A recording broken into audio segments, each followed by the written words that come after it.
তৃণমূল সরকারে থাকার সময় একজন চটিচাটা কাকিমার রূপ দেখে মনে হচ্ছে বাঘিনী।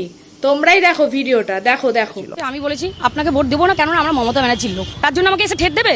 উনি আমাকে বলছে, উনি আমাকে দেখে নেন, বলে কি এই কথাটা যে বললেন, এই কথাটা 4 তারিখের পর নিতে পারবেন তো? ভোট চাইতে এসে আমাকে ঠেট দিচ্ছে, আমার বাড়িতে ভোট চাইতে এসে আমাকে ঠেট দিচ্ছেন। আমার বাড়ির লোকরা তো সবাই তো টেনশনে রয়েছে। এখন যদি আমি এখন রাস্তাঘাটে বেরাই, আমাকে যদি কিছু মানে লোক দিয়ে, ওনার তো লোকের কোনো অভাব নেই, যেখান থেকে সেখান থেকে লোক নিয়ে চলে আসছে ঠেট দেওয়ার জন্য, অশান্তি করার জন্য, মিটিং মিছিল করার জন্য। ওনার তো লোকের কোনো অভাব নেই। এবার আমার তো ভয় লাগছে, আমাকে নিয়ে রাস্তার ঘাটে যদি আমি বেরাবো, এখন আমার উপরে কোনো যদি টর্চারিং করে, তার জন্য আমি প্রশাসনের ব্যবস্থা নিতে এসেছি। আর সরকার পরিবর্তন হওয়ার পরে এই কাকিমার রূপটা একবার দেখো, বাঘিনী থেকে কোথায় নেমে এসছে। দাদা এসেছিল আমার কাছে ভোট চাইতে, বুঝতে পারছি।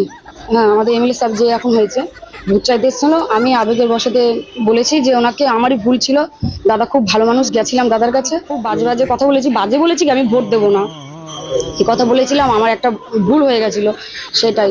কিন্তু এইগুলো সব আমি রাজ চক্রবর্তী বলেছিল দেখেই আমি করেছি, কিন্তু এখন আর ওনাকে আমি পাশেই পাচ্ছি না। কাকিমা গো কাকিমা, এ তো দেখছি তুমি একদম বাঘিনী থেকে ভেজা বেড়াল হয়ে গেলে গো। ছি ছি ছি ছি ছি কাকিমা, ছি।